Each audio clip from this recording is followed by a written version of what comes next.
గొప్ప దేవుడి దేవానికి ఇస్తున్నాను ఉపవాస పుట్టాలు ఎంత ముఖ్యంగా చెప్పినానికి ఇస్తున్నాను అలాగే దాన్ని సేవలకు ఇస్తున్నాను ఇక్కడ వచ్చిన వాళ్ళని బలపరచండి వ్యవస్థపరచండి వాక్యంలో ప్రార్థనలను బలపరచడానికి ఇస్తున్నాను మేమన్నా ఆశీర్వాదం గురించి సహాయం తెచ్చాము ఇస్తున్నాను గురించినాం తండ్రి ఇది వచ్చిన సహోదరులు ఉన్నారండి ముఖ్యంగా ఐసిపి వారికి కొన్నవాడు అలాగే ఇక్కడ స్థానిక దైవజనులు దావిద్ గారికి ఉన్నారు అలాగే దివ్య గారికి వైగారిక కుటుంబానికి అలాగే పురాట కుటుంబానికి వారి యొక్క సంబంధకు వారు ఖచ్చితంగా ఉన్నారని తీసుకుంటారు. అయితే గతించిన 2 రోజులు ఉపవాస కూటాలకు మనం వచ్చున్నాము. అయితే ఉపవాస కూటాలు మనం ఎందుకు పెట్టుకుంటున్నాం?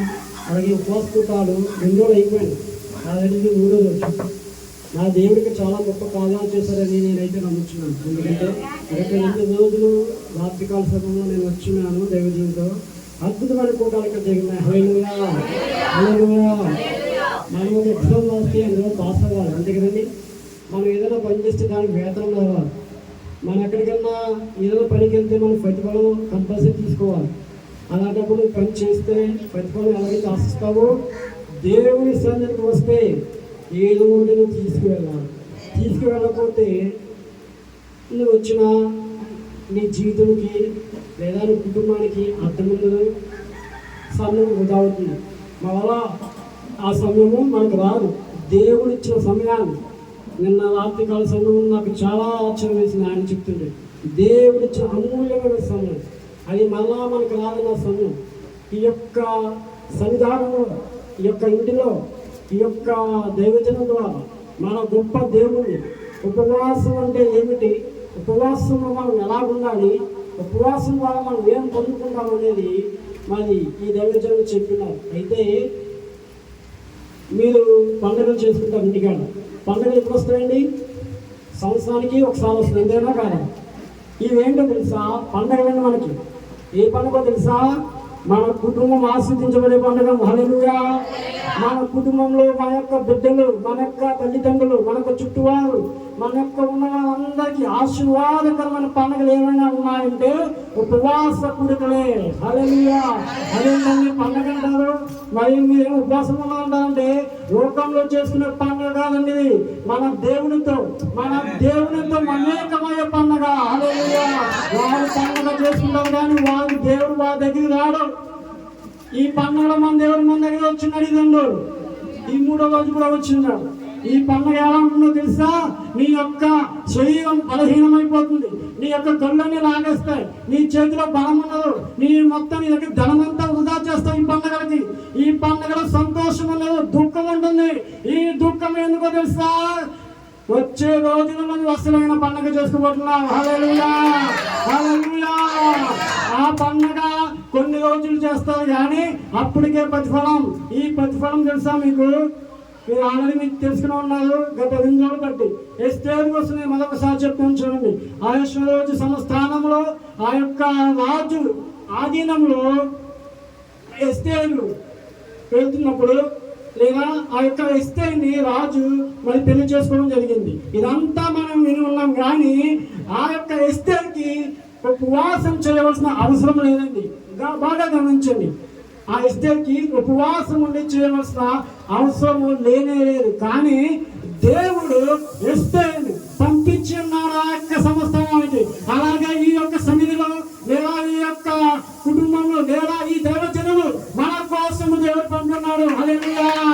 ఎందుకు వచ్చిన్నారు ఈ దైవజనులు? మన కోసమే వచ్చి ఉన్నారు. ఇదిగో నా యొక్క జనులు లేదా నా యొక్క బిడ్డలు ఆశీర్వాదం పొందాలి, కష్టాల్లో ఉన్నారు, బాధల్లో ఉన్నారు, వీరికి నేను ఏదో చేయాలి, నేను వీరి కోసం ఏదో చేయాలని ప్రయాసపడుతూ వారు ఉపవాస కూడాలు పెడితే మనం కూడా అందులో పాల్గొని ఉన్నాం. అంతేకాదు మొద్దకాయ లాంటి వాళ్ళు కూడా ఇక్కడ ఉన్నారండి. మొద్దకాయ లాంటి వాళ్ళు, నిష్ఠ లాంటి వాళ్ళు అందరూ కలిసి ఉపవాసం మనం ఉన్నప్పుడు ఆ రోజు యొక్క వంగం మనకు వచ్చింది. హల్లెలూయా. అధికారం మనకు వచ్చిన దాకా. హల్లెలూయా హల్లెలూయా. ఎస్తేరు రాణి అయ్యుండి ఎక్కడ దీన స్థితిలో ఉన్న యొక్క కుమార్తెను లేదా బిడ్డను ఆ యొక్క రాజ సంస్థానంలోకి ముద్దకి పంపితే అలాంటిగా పంపుకుని పెంచుకుని ఉంటారు. ముద్దకి దేవుడు ఆల్రెడీ చెప్పుకుంటారు ముద్దకి అదిగో చాకలిలో భయంకరమైన స్థితి ఉంది, లేదా ఒక ఉపద్రవం ఉంది, లేదా ఏదో భారం ఉంది, ఏదో కష్టం ఉంది. దేవుడు ముందుగానే ఆలోచించాడు ఈ యొక్క సంఘం కోసం. దేవుడు ముందుగానే ఒక ప్రణాళిక వేస్తాడు. ఇక్కడ ఉపవాస కూటాలు పెట్టినందుకు దేవుడు ముందుగానే ఒక ప్రణాళిక వేస్తున్నాడండి. వేస్తే ప్రణాళిక రీతిగా ఒక ప్రణాళికలో పంపిన్నారు. ఆ సంస్థానంలోకి జాబం చేసుకొని తీరాలా. ఉత్తిగా వెళ్ళదు దేవుడి జనం ఎక్కడికి, ఉత్తిగా జాబు దేవుడి కాయాలు, ఉత్తిగా ఏదో మామూలుగా బయట జరిగిన కూటాలు జరగండి. ఏదైనా జరిగిందంటే ఒక మనిషి మారాలి, లేదా అక్కడ ఏదో గొప్ప కార్యం చేయడానికి దేవుడు పంపిస్తారు మనల్ని. హల్లెలూయా, హల్లెలూయా. అనేకమైన జాతులు ఉన్నాయి. యూదా జాతిలో ఇస్తేనే ఎందుకు పంపించాడు అక్కడికి? రాజుల జాతి అక్కడ ఉంది, గొప్ప గొప్ప జాతులు ఉన్నాయి. అమెరికాను పంపొచ్చు కదా, కెనడాను పంపొచ్చు కదా, లేదా ఇంకో దేశం వాళ్ళు పంపొచ్చు కదా. ఇజ్రాయేలు దేశంలో ఉన్న యూదా జాతిని ఇస్తేనే ఎందుకు పంపాలి అక్కడికి? దేవుడు నిర్ణయించుకున్న ప్రణాళిక, దేవుడు నిర్ణయించుకున్న ప్రణాళిక నీలో నాలో కూడా అదే ఇప్పుడు దేవుడు చూస్తున్నారు. నిన్ను నన్ను ఎంచుకున్నా కూడా ఇందుకే మా ఈ సన్నిధి ద్వారా, ఈ సంఘం ద్వారా ఈ యొక్క చాకలలో ఒక గొల్లుమ శబ్దం వినిపించాలని, ఈ చాకలలో గొల్లుమ శబ్దం వినిపించాలని ఊరుములు వెలుపులు వస్తున్నాయంట. శబ్దులు పాల్పోయాలంట ఆ ఊరుముల శబ్దానికి. అటువంటి గొల్లుమ శబ్దం ఈ యొక్క సన్నిధానంలో వచ్చును దాకా. హల్లెలూయా, హల్లెలూయా. మనం పాటలు పాడుతూ, మన స్తుతులు చెబుతూ, మన యొక్క ఉపవాసం ఉంటూ, ఇగో మనం ఏమి తినక దేవుడు ప్రార్థన చేస్తుంటే ఈ యొక్క ఊరంతా మార్చబడాలి. హల్లెలూయా. అప్పుడే మనకు పెద్ద పండగ. హల్లెలూయా, హల్లెలూయా. మొత్తగా ఉన్నారండి, మొత్తగా చూస్తున్నారు. ఆ ప్రణాళిక ఎప్పుడు వస్తున్నారని చూస్తున్నారు. చూస్తున్నప్పుడు రానే వచ్చింది. ఎస్తేరు కూడా మరి రాజ మర్యాదలు పొందుతుంది. కొన్ని అనాలోచనకు వెళ్ళిపోయింది, కొన్ని రాజ మర్యాదలు రాగానే. మనం కూడా కొన్ని ధర్మం రాగానే, లేకపోతే బలం రాగానే, మనకి చదువు రాగానే మనం ఫస్ట్ క్లాస్లో పాస్ అవ్వమనో, లేకపోతే ఇంకోటనో, లేదా నాకు ఒక మంచి భర్త దొరికాడనో, నాకు మంచి అందమైన బాధ దొరికిందనో, లేకపోతే నాకు ధనం ఉందని, నగలు ఉన్నాయని, నాకు 2 అంతస్తుల మేడ ఉందని అనాలోచన పడిపోతుంది. ఈ అనాలోచన పడిపోయినప్పుడు మొద్దికై లాంటి వ్యక్తి దగ్గర వస్తున్నారు. హల్లెలూయా. ఆ మొద్దికై ఎవరో తెలుసా? నా యేసు ప్రభువే. హల్లెలూయా, హల్లెలూయా. ఈ అనాలోచనలో ఉన్నప్పుడు నువ్వు ఇంటికాడ ఉండిపోద్దు. నీ పరిస్థితులే, నీ కుటుంబమే. ఇదిగో దేవుడి ప్రణాళికలో, నేను పంపిన ప్రణాళికలో నువ్వు ఉన్నావు. ఆ ప్రణాళికను మర్చిపోతున్నావు. మరోసారి జ్ఞాపకం చేసుకో. దేవుడు ఏదో చెప్తున్నావు. నేను వచ్చేటప్పుడు కొవ్వు నుంచి ఎగరడానికి నాకు ఐడియా రావట్లేదు. గూగుల్ మ్యాప్ పెట్టింది. అలాగే ఏమో మా భాషలో పూరెత్తలేదు అయ్యేది అని. దీనివల్ల పూరెత్తకపోతే ఆ జరిగా మొబైల్ నాకు లేదు. ఫోన్ ఏదో చదివి చెప్పి డ్యూటీ తెచ్చి కొట్టాను. అది చెప్తుంది 600 మీటర్లు ఎడం అయిపోయింది, లెఫ్ట్ సైడ్ తీసుకో, 500 మీటర్లు కుడి వైపు తీసుకోండి మ్యాప్. అప్పుడు నేను ఒకటే నాకు అర్థమైంది. గూగుల్ మ్యాప్కి అంత మ్యాప్ ఉండే నాకు తెలుసుకోవాలి. ఇంకెంత మ్యాప్ ఉండాలి? అరే నువ్వు కుడి వైపు వెళ్ళాలన్నా, నువ్వు ఎడం వైపు వెళ్ళాలన్నా, నువ్వు వెనక్కి వెళ్ళాలన్నా, ముందుకు వెళ్ళాలన్నా ఆయన మ్యాప్ ఒకటి ఉంది. నువ్వు అక్కడికే వస్తావు, నువ్వు ఎక్కడికే వచ్చాను. హల్లెలూయా, హల్లెలూయా. నువ్వు రావాల్సిందే. నువ్వు ఏ నదిలోకో, గూగుల్ మ్యాప్ ఎక్కడో నదిలోకో ఎన్నో చూస్తామో, నా మ్యాప్, నా యేసు మ్యాప్ అలా చూపించదు. నువ్వు ఎక్కడికి రావాలో అక్కడిగా చూపిస్తుంది. నా దగ్గరికి రావాలి నువ్వు, ఇంకో మ్యాప్ లేదు నీకు. హల్లెలూయా, హల్లెలూయా. ఇండియా మ్యాప్ అంతా చుట్టూ తిరిగి యేసయ్య అనే దేశ మ్యాప్లో నువ్వు వస్తావు. హల్లెలూయా, హల్లెలూయా. ఇదిగో ఉపవాస కూటాలు నీకోసం, నా కోసం పెట్టినా నా దేవుడు. ఒక మ్యాప్ ఇస్తారు ఆల్రెడీ. వీడు ఎక్కడికో వెళ్ళిపోతున్నాడు. వీడికి ఇలా కాదు, ఒక మ్యాప్ వేయాలి వీడికి. ఈ మ్యాప్ వేసి ఒక మార్గం వేయాలని చెప్పి దావీదు గారితోను, అబ్రహాం గారితోను, ఆ కుటుంబాలతోనూ మనకొక కూటాలు పెట్టించి ఉండాలండి. జిన్నా గారి సహవాసంతో ఈ యొక్క ఉపవాస కూటాలు మన కోసమే పెట్టిన్నారు. ఈ ఉపవాస కూటాలు ఎందుకు పెట్టినారో తెలుసా? మనము మన జీవితాలను రక్షించుకోవడానికి. కనుక మళ్ళీ వాక్యం అర్థం చూడండి. మొత్తకి ప్రణాళిక, మొత్తకి కూడా ప్రణాళిక అవుతాడు, ఎస్తేకి ప్రణాళిక అవుతాడు. ఐశ్వర్యోషి కూడా ఏంటి నా బాధ నన్ను ఎందుకు ఇలాగా అంటుంది, దీన్ని పక్కన పెడదామని చెప్పి అది ఐశ్వర్యోషి రాజు. అలా ఉన్నప్పుడు నా యేసు వాడు ఒకటి నా జనులు అక్కడ హింసించబడకూడదు, నా జనులు బయటికి రావాలని ఒక ఆలోచనతో అనేకమైన జాతులు ఉన్నప్పుడు ఎస్తేరాని మాత్రమే దేవుడు ఆ యొక్క గదిలోనికి లేదా ఆ సంస్థానంలో తీసుకొచ్చినారని. అయితే ఈ ప్రణాళిక ఏంటో తెలుసా? నీకు రాబోయే కీడు దేవుడు ముందుగానే కూటల ద్వారా చెప్తున్నాడండి. ముందుగానే ఈ ఉపవాస కూటాలో నీకు ఒక ఆపద అనేది రాబోతుందేమో, నీకు ఒక బాధ రాబోతుందేమో, నీ స్థితి బాగోలేకపోతుందేమో చూసుకొని ఒకసారి. ఇదిగో దేవుడు ప్రణాళికతో మిమ్మల్ని ఇక్కడ తీసుకువచ్చున్నారు. ఎస్తేరుని తీసుకువచ్చిన రీతిగా యాదవజనులకు తీసుకువచ్చున్నారు. మొత్తకైన పరిశుద్ధాత్మలు మరి హేగైన పరిశుద్ధాత్మలను ఇక్కడ తీసుకొచ్చున్నారు. మొత్తకైన సేవకులు ఇక్కడ తీసుకొచ్చున్నారు. నువ్వు ఒక్కసారి నీ హృదయాన్ని పరిశీలించుకో. ఒక్కసారి ఇక్కడ నీకు హామాని వంటి కీడు రాబోతుందేమో జ్ఞాపం చేసుకో. దేవజనులు చెప్తున్న మాటలు నీ మైండ్ లోకి లేదా మనసులోకి తీసుకొని ఈ రోజు పశ్చాత్తాపం పడి నువ్వు ఆల్రెడీ బాప్తిజం పొందుకున్నావు, ఇంకా ఆల్రెడీ బాప్తిజం పొందుకొని దేవుని ఉంటే ఆ కీడు నీకు తొలగిపోతుందని. హల్లెలూయా. దేవుని ద్వారా ఉపవాస కూటాల ద్వారా కొంతమంది ఉపవాసాలు చూడండి. ఆయన పట్ల దేవుడి దగ్గర వచ్చారు కదా, మనం 100% చేయకపోయినా ఒక 50% చేసినా మనకి దేవుడి దగ్గర ప్రతి లేకపోతే దానికండి. ఇది కూడా వాళ్ళు ఉన్నారు, అన్నం తినేసి ఇంట్లో పడుకొని అది కూడా వాళ్ళు ఉన్నారండి. కనీసం వచ్చి కూడా కూర్చోడు. ఉపవాసాలు దేవుడికి ఏం కావాలి? ఉపవాసాలు అంటే లేని వారికి ఇవ్వడం లేదా పేదవారికి ఇవ్వడం, ఇది ఉపవాసం బాగా చెప్తాడు. కానీ ఉపవాసమైన మాటల్లో దేవుడు నేను చెప్తాను చూసిన ప్రణాళిక అదే అహశ్వేరోషు రాజు యొక్క ప్రణాళికలో మరి ఎస్తేరు ప్రణాళికలో మొత్తగా ప్రణాళికలో ఇంత ప్రణాళిక అక్కడ జరిగి ఒక దేశాన్ని లేదా ఒక దేశాన్ని రాణిగా చేసిన దేవుడు మరి నీకు నాకు ఒక ప్రణాళిక ఇక్కడ పెట్టి ఉన్నాడు. జ్ఞాపం చేసుకుని మనకు వస్తాను. ఆ ప్రణాళిక ఏంటో తెలుసా? దేవునితో మనం మమేకం అవ్వడమే. హల్లెలూయా. అదిగో ఎవరో తప్పిపోతున్నాడేమో జాగ్రత్త. యేసు ప్రభువు ఇంకా ఉపవాసాలతో అనేకమందికి తీసుకొచ్చి ఎవరో తప్పిపోతున్నారు, మీరు ఉపవాసం ఉండండి అని చెప్తున్నాడు. హల్లెలూయా. ఇంకో ఎవరికో కీడు రాబోతుంది. ఓ సంగమా లేకపోతే ఒక దైవజనుడా, ఓ విశ్వాసి, నువ్వు ఉపవాసం ఉండు. నీకోసం కాదు, నీ యొక్క కుమారుల కోసం, నీ సంఘం కోసం, నీ యొక్క సంస్థానం కోసం, నీ యొక్క దేశం కోసం, నీ యొక్క ప్రాంతం కోసం, ఉపవాసాల కోసం అని. అంతేకాదు నీకు కూడా నువ్వు నీ యొక్క జీవితాన్ని కాపాడడానికి కొరకు ఈ యొక్క ఉపవాసాలు ఉన్నాయండి. ఈ యొక్క పండుగలో ఈ యొక్క ఉపవాస పండుగలో దేవుడు ఒక మాట మీకు ఇస్తున్నారు. చూడండి, యోషువ గ్రంథంలో 3వ అధ్యాయం 11వ వచనం మితి చేయలేదు కానీ దేవుడు ఒక మాట చెప్తున్నారు. చూడండి, మీరు ఉపవాసం ఉన్నారు. ఎన్ని రోజులు ఉపవాసం ఉన్నారు? 2 రోజులు ఉపవాసం ఉన్నారు. 2 పూట్ల ఉన్నారు, లేదా 1 పూట ఉన్నారు, లేదా 3 రోజులు ఉపవాసం ఉన్నారు. అయితే జీవం గల దేవుడు 3వ అధ్యాయం యోషువ గ్రంథము 11వ వచనం చెప్తున్నారు. చూడండి, ఒకసారి చదవండి. 10వ వచనం, 3వ అధ్యాయం 11వ వచనం.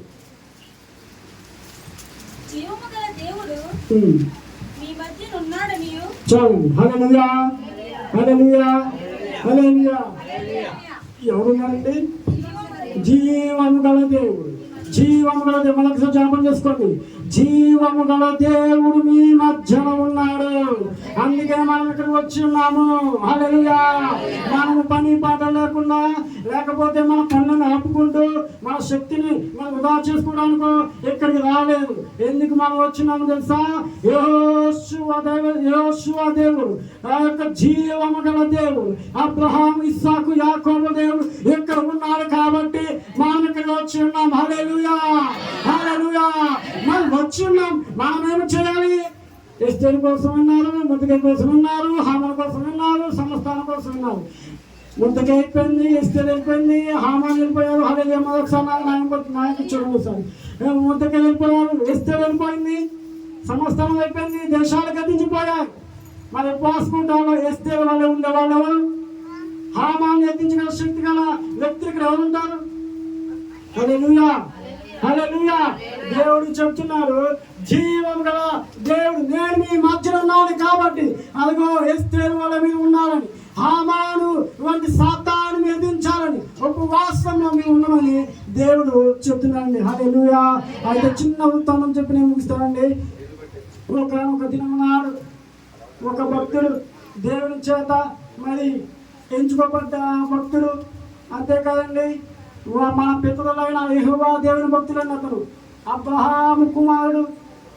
అంతేకాదండి, అబ్రహాము తర్వాత గొప్ప భక్తుడైన ఆయన అంతే కదండి. ఆ భక్తుడికి ఎన్నో శ్రమలు వచ్చాయి. అయితే ఆ శ్రమలు పొందే ముందు ఆ భక్తుడు ఏం చేశాడో తెలుసా? ఇంటిలోనే ఉండేవాడు, ఇంటికాడే పడుకునేవాడు, ఇంటికాడే ధ్యానం చేసేవాడు, ఎక్కడికి వెళ్ళేవాడు కాదు. ఏంటి అని చూస్తే దేవుడు ఆయన ఇంటికాడే ఉండి దేవుడు ధ్యానం మాత్రమే చేయమన్నాడంట. సాధువు వలె ఆ యొక్క మనసు కలిగి ఆ యొక్క ఇంటిలోని ప్రార్థన చేసుకోవడం, దేవుడితో మాట్లాడడం జరిగితే ఆయన పుట్టక ముందే కడుపులో పోట్లాడి బయటికి రావాలని రాలేక తన యొక్క అన్నని బయటికి పంపిస్తే తర్వాత అతను వచ్చినాడండి. అయితే బయటికి వచ్చిన వ్యక్తి మామూలుగా లేడండి.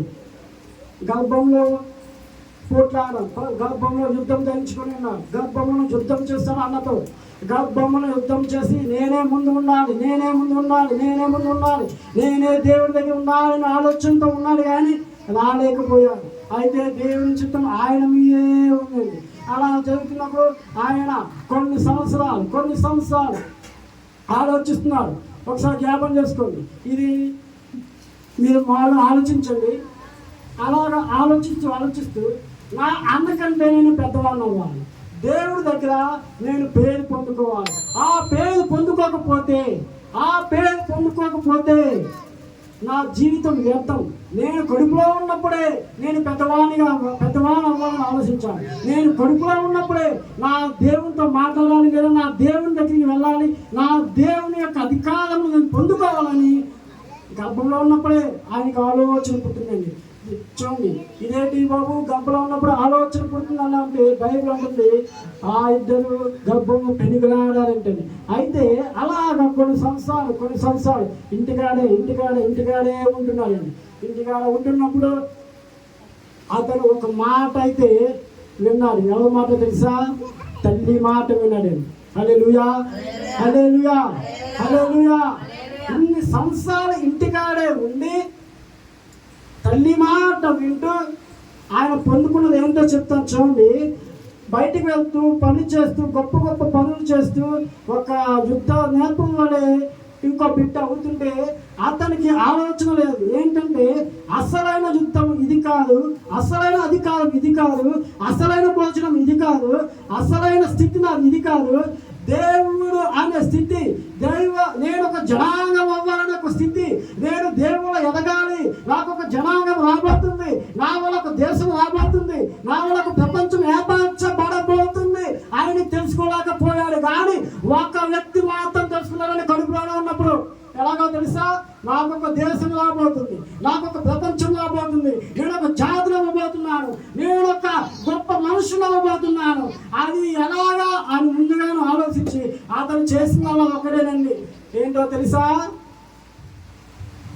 తల్లి మాట మాత్రం వెళ్ళాం.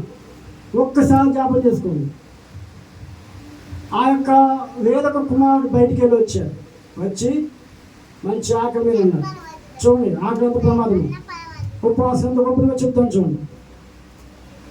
ఆ బిడ్డ తినలే, నేను గొప్ప జనాంగం అవుతున్నాను. ఆ బిడ్డ అన్నం తినలేదు, ఆయనకి కలగూల వంట అవసరం లేదు, స్వీట్ అక్కర్లే, జాంకాయ అక్కర్లే, యాపిల్స్కాయ కూడా అక్కర్లే. కష్టపడ్డాడు, అబ్బాయి వచ్చి ఆకలి వేస్తుంది, నాకు అన్నం పెట్టానండి. ఆల్రెడీ పొడుచుకొని ఉన్నాడు. ఆల్రెడీ ఎప్పుడు అధికారం, దేవుని అధికారం పొందుకున్నామా అని ఒక్కటే మాట, నీ జ్యేష్ఠత్వం నాకు ఇచ్చేస్తావా? చూడండి, నీ జ్యేష్ఠత్వం నాకు ఇచ్చేస్తావా? ఏమీ తినకుండా ఆలోచిస్తున్నారు. అతను ఏమి తినలేదా? అతను కలగొల వంట వండి పెట్టి తినిపించాడని అంతే.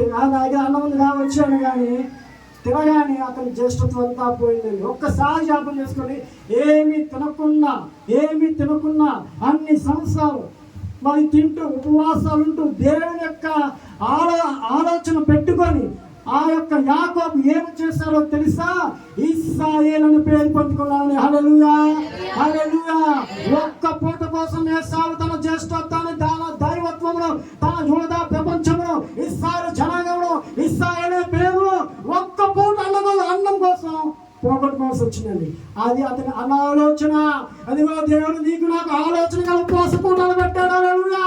ఒక్క పూట ఉపవాసం ఉండి నువ్వేదైనా పొందుకుంటే యాకోబు పొందుకున్న దీవెన అటువంటి దీవెన నువ్వు కూడా పొందుకున్నావు. హల్లెలూయా.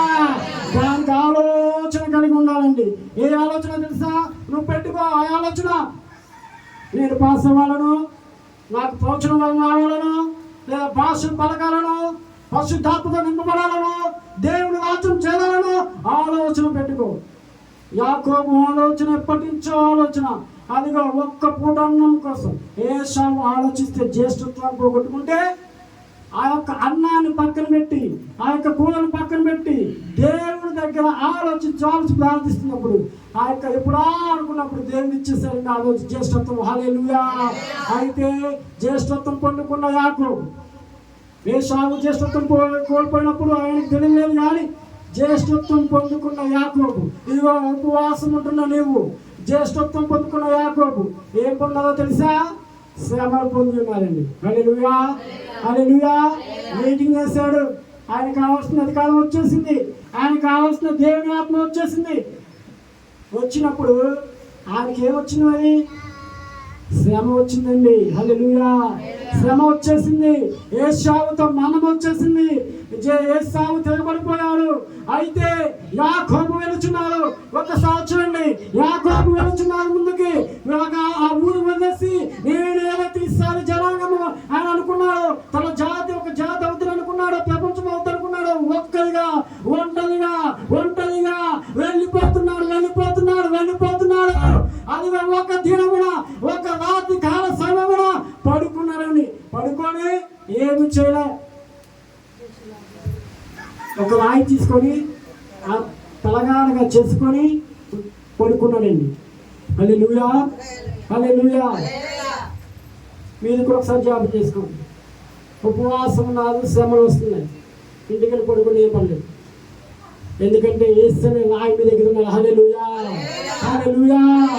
ప్రార్థన చేయండి. శ్రమలు వస్తున్నాయి, మనకి ఉపవాసాలు ఉంటాం, అయినా శ్రమలు వస్తాయి. మీరు ఒకటే చేయాలి, పడుకొని ఇంటికి వెళ్ళి ప్రార్థన చేయండి. మీరేమి దిగులు పడవసరం లే. ఎందుకంటే ఆడది మీరు వ్యక్తపడిపోయారు, ఉపవాసంలో ఉండి ఉన్నారు. ఉపవాసం మీ ప్రతిఫలం రాబోతుంది. మీరు దిగులు పడకూడదు, కంగారు పడకూడదు, అనాలోచనకు వెళ్ళిపోకూడదు. సమయానికి వస్తుంది కంగారు పడిపోయి మళ్ళీ నేను ఉపవాసం ఉన్నాను కదా, నా దేవుడు నాకేమి ఇవ్వలేదండి. మీరేమి కంగారు పడాల్సిన లేదండి. ఆల్రెడీ మీరు విత్తేసేవకు విత్తనం, ఉపవాసం విత్తనం. అది నా యేసు ప్రభు బండ రాయి వలె, నా యేసే మీ యొక్క తలగాడ వలె నీ కుటుంబంలో రాబోతున్నాడు. హల్లెలూయా. హల్లెలూయా. హల్లెలూయా. ఈ సన్నిధానంలో మీద వచ్చినాక మీ ఆల్రెడీ విత్తనం విత్తేశారు. అది ఎప్పుడు వస్తుంది? ఎన్నో రాదు కదా, టైం పడుద్ది. మీరు వెళ్ళండి, మీ యొక్క పరిస్థితి జరిగిస్తూ ఉండండి, మీ పనులు వెళ్తూనే ఉండాలి, మీరు వెళ్తూనే ఉండాలి, ఎక్కడ ఆగకూడదు. ఆగిన చోట నా యేసు ప్రభు నీకు కనబడతారు. హల్లెలూయా. హల్లెలూయా. ఏస్తేదు అని అయినా శ్రమ తప్పలే, ఉపవాసాలు ఉండమన్నాడు దేవుడు. ఎందుకు? హామాను వంటి వాడు వస్తాడండి. హామాను వంటి శ్రమను పొందుతామని నీ యొక్క కుటుంబం రక్షించబడాలంటే ఉపవాసం కూడా ఎంతో ముఖ్యమైనది. యాకోబు పొందుకున్న నేను ముగిచ్చేస్తాను చూడండి. యాకోబు పొందుకున్న ఆ యొక్క ధన్యత మీరు కూడా పొందుకోవాలి. శ్రమలు వస్తాయి, బాధలు వస్తాయి, కానీ ప్రయాణం సాధించాలి. యేసు ప్రభు తలగాడు వల్ల నీ దగ్గరికి ఆ యొక్క రాయి నీ యొక్క తలకి గొప్పగా రాబోతుంది. ఆ యేసు ప్రభు వారు నీ యొక్క తలకి రాబోతున్నారు, నీ కుటుంబంలోకి రాబోతున్నారు. ప్రియులారా, హల్లెలూయా. హల్లెలూయా. హల్లెలూయా. దైవజనులు ఏం చెప్తున్నారు? ఉపవాసాలు ఉండండి. ఈ దావీదు గారు ఎన్ని పెట్టాలని ఇక్కడ ఉపవాసాలు ఉండాలి. ఎందుకో చెప్పరా? ఉపవాసం అని విత్తనం విత్తే ఒక రోజు ఒక మంచి కోత కొనిపోతున్నారు. ఆల్రెడీ ఇక్కడ విత్తనాలు విత్తబడి ఒక మంచి పంట, ఒక మంచి కోత మన కోసం ఇవ్వాలా. దేవుని యొక్క మహిమని ఆ యొక్క కోతే కాదు, ఇంకా ఈ చాగలిలో అనేక మంది ఉపవాస కూడుకల ద్వారా రక్షించబడును గాక, రక్షించబడును గాక, ఇంకా స్వస్థత వచ్చును గాక, అద్భుతాలు జరుగును గాక, పాపికి విమోచన వచ్చును గాక. దేని ద్వారా? మనం చేసే ఉపవాస కూటల ద్వారా. హల్లెలూయా. గట్టిగా రావాలి, మనం గట్టిగా రావాలి. దేవుడు చెప్తేనే వచ్చాం మనం, దేవుని ద్వారా మనం వచ్చాం. చెప్పండి, కానీ దేవుని ప్రణాళిక వేరు, ఆయన మ్యాపింగ్ వేరు. నువ్వు ఎక్కడ ఈ రోజులో నువ్వు ఎక్కడ మ్యాపింగ్ చేస్తే ఆశ చదువుగా ఉన్నావు. అలాగా నువ్వు ఎక్కడైతే దేవుడు ప్రణాళికలో ఉంటావో ఆయన ఏదైతే మేపేస్తాడో ఆ ప్రకారంగా నేను వెళ్ళబోతున్నాను. దేవుడు కూడా నన్ను ఇక్కడ తీసుకొచ్చిన రీతిని బట్టి నేను చాలా ఆనందపడుతున్నాను. ఈ ఉపవాస కూటాలు నా ఆత్మీయ స్థితిని బలపరిచాయని నేను నమ్ముచున్నాను. హల్లెలూయా. ఈ ఉపవాస కూటాలు నన్ను ఇంకా ఈ ఆత్మీయతలో వృద్ధి చేస్తాయి. హల్లెలూయా, హల్లెలూయా. అలాగే యాకోబు కూడా ఆశీర్వాదం పొందుకుని యాకోబు కూడా ఆశీర్వాదం పొందుకున్నాడు. అలాగే ఎస్తేరు కూడా ఆశీర్వాదం పొందుకుంది. మొర్దెకై కూడా ఆశీర్వాదం పొందుకున్నారు. ఈ 2 కూటాలు మరి చెప్పిన వాక్యాలన్నీ నెమ్మది వేసుకొని మరొకసారి మీరింటికి వెళ్ళి ఉపవాస కూటాల ద్వారా మనం కంపల్సరిగా ప్రతిఫలం పొందాలని యేసు ప్రభువుని ప్రార్థన చేయండి. ఈ ప్రసంగం ఇంత ముగిస్తున్నాను. హల్లెలూయా.